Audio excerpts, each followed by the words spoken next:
প্রবাসী ভাই সুজন বিজি মিথিলাকে নিয়ে, আর ছোট বোন শামিমা বিজি তার প্রবাসী স্বামীকে নিয়ে, আর আমি সোনিয়া আক্তার বিজি আমার পরিবার নিয়ে।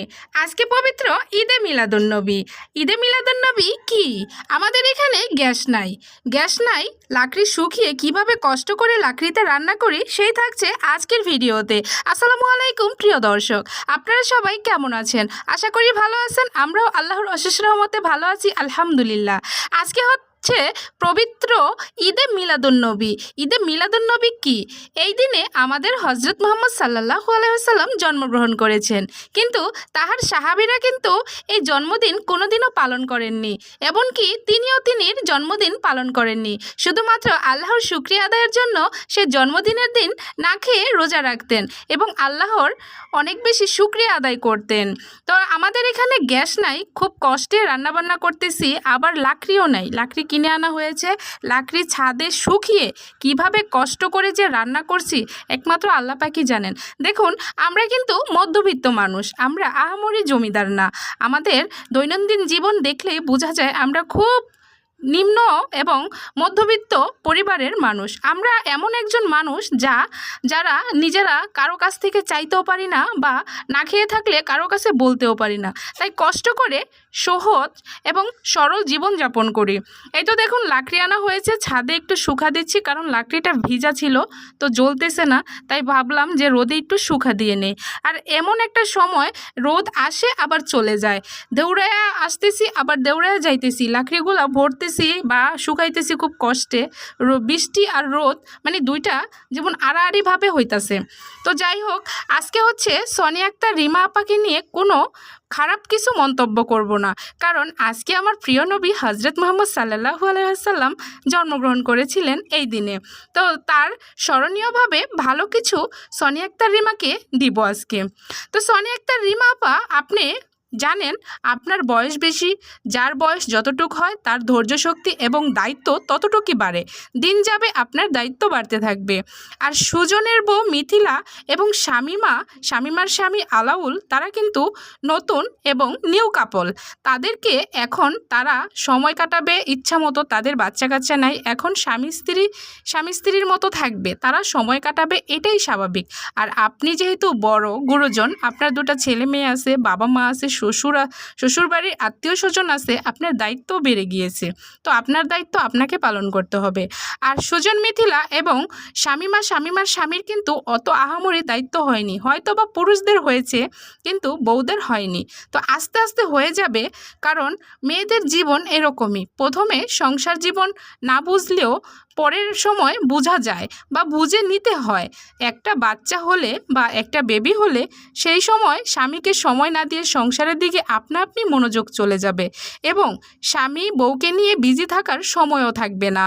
কারণ বাচ্চা কাচ্চা একটা, এই যুগের বাচ্চা লালন পালন করতে যে কষ্ট, শামিমার যদি আল্লাহ পাক একটা সন্তান দেয় এবং মিথিলা আপুকে যদি একটা সন্তান দেন, তখনই বুঝতে পারবে তারা সন্তান পালার কতটা কষ্ট এবং পরিবার কী জিনিস। পরিবার ছাড়া কিন্তু একটা সংসার অসম্পূর্ণ। এখন যে প্রবাসী স্বামীরা বাড়িতে আসলে মানে সন্তান না থাকলে স্বামী স্ত্রী যেরকম সময়টা কাটায়, ওইরকম সময় কিন্তু একটা সন্তান হলে বা সংসার অনেক বেশি সময় বা দীর্ঘস্থায়ী হলে ওই সময়টা কিন্তু পাওয়া যায় না, নিয়ম মাপা সময় পাওয়া যায়। তো এখন যেহেতু ওরা নিউ কাপল, ওরাদের সময় মতো ওদের কাটাতে দেন। আপনি বড় মেয়ে এবং ধৈর্যশীল ধরেন, দেখবেন ইনশাল্লাহ সব কিছু ঠিক হয়ে যাবে। আপনি বড়রা গাদাই হয়, তো আপনার উচিত আপনি ওদেরকে আয়ত্তে রাখুন, আয়ত্তে না রাখতে পারলে দূরে সরে যান। কিন্তু আপু, একটা কথা বলবো, দুই দিনের দুনিয়াতে আপনি আপনার পরিবারটাকে যেভাবে নিচে নামাচ্ছেন, এটা কিন্তু ঠিক করছেন না। আজকে যেহেতু আমাদের নবী রাসূল সাল্লাল্লাহু আলাইহি ওয়াসাল্লাম এই পবিত্র দিনে দুনিয়াতে এসেছেন, দেখুন আমরা মানুষ জাতিরা চিরস্থায়ী না, আমরা কেউ কারো পিছনে না লেগে থাকি এবং ভালো ব্যবহার করি, পরিবারকে ভালোভাবে সময় দিই। যদি পরিবার খারাপ হয় তার থেকে দূরে সরে যাই, কিন্তু সোশ্যাল মিডিয়ায় এসে পরিবারের মান সম্মান না বজায় রাখি, মানে মান সম্মানটা সোশ্যাল মিডিয়াতে না তুলে ধরি। তো যাই হোক, পরিবার কিন্তু একদিন না একদিন ঠিক হয়ে যাবে। তো আমাদের রাসূল সাল্লাল্লাহু আলাইহি সাল্লাম বলেছেন, নিজের মানুষ কখনো পর হয় না, আর পরকেও আপন করে নেওয়া যায়। আমাদের মুসলিম ধর্মে এই শিক্ষা কিন্তু তিনি আমাদের দিয়ে গিয়েছেন। যেহেতু আমরা সর্বশেষ নবী হজরত মুহাম্মদ সাল্লাল্লাহু আলাইহি সাল্লামের উম্মত, আমরা কিন্তু তার পথে অনুসারী থাকব ইনশাআল্লাহ। তো আমাদের এখানে যেহেতু গ্যাস নাই, কত কষ্ট করে সকালবেলা দেখুন আমার কিছু ভাত ছিল, তো বাচ্চাদেরকে ফ্রাইড রাইস করে দেই। কি করব, রুটি বানাতে অনেক বেশি ঝামেলা, যেহেতু গ্যাস নাই, লাকড়ির চুলা খুব কষ্ট। তো চুলাটা আমি ধরিয়ে নিলাম। তো ভাতগুলো আমি ফ্রাই করে দিব, একটা ডিম দিয়ে হচ্ছে ওই ফ্রাইড রাইস করে দিব। আমার বাচ্চারা এই নামেই চিনে।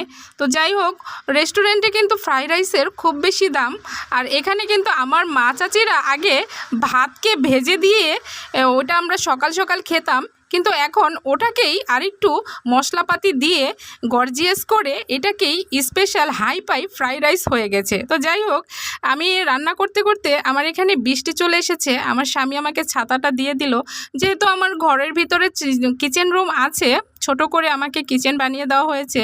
তো এখানে তো গ্যাস নাই, তো কিচেনের কোনো মূল্য নাই বর্তমানে আর কি। তো আমাদের এখানে বাহিরে আমি রান্না করতেছি, আর টপ টপ করে বৃষ্টি পড়তেছে। ছাতাটা নিয়ে নিলাম, ছাতাটা দিয়ে কোনো মতো আর কি ভাতটা ফ্রাই করে নিব। বাচ্চারা যেহেতু ঘুম থেকে উঠে যাবে, তো তারা তো নাস্তা হিসেবে কিছু খাবে। আর আমি যেহেতু বাইরের জিনিস বরাবরের মতো অ্যাভয়েড করি, তো বাচ্চাদের ঘরের খাবারটাই খাওয়াতে চাই আর কি আমি।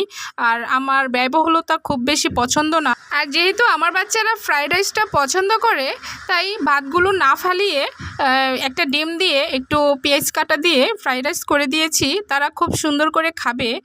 আর আমার বাচ্চারা আমার ঘরের খাবারই খুব পছন্দ করে, যেহেতু আমি ছোটোকাল থেকেই ওদেরকে এই শিক্ষাই দিয়ে আসছি এবং দিবও ইনশাআল্লাহ।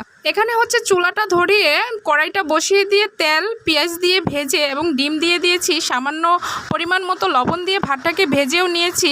যেহেতু বৃষ্টি আসতেছিল, আমি পুরোটা ভিডিও করতে পারিনি। এই যে আমার সাদাসিধে বাচ্চাদের জন্য ফ্রাইড রাইস হয়ে গেছে, তারা ঘুম থেকে উঠে খাবে এবং খুশি হবে।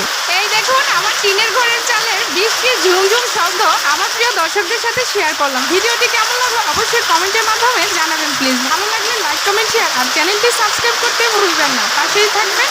আজকের ভিডিওটি এই পর্যন্ত, পরবর্তী ভিডিও দেখার আমন্ত্রণ জানিয়ে বিদায় নিচ্ছি। আল্লাহ।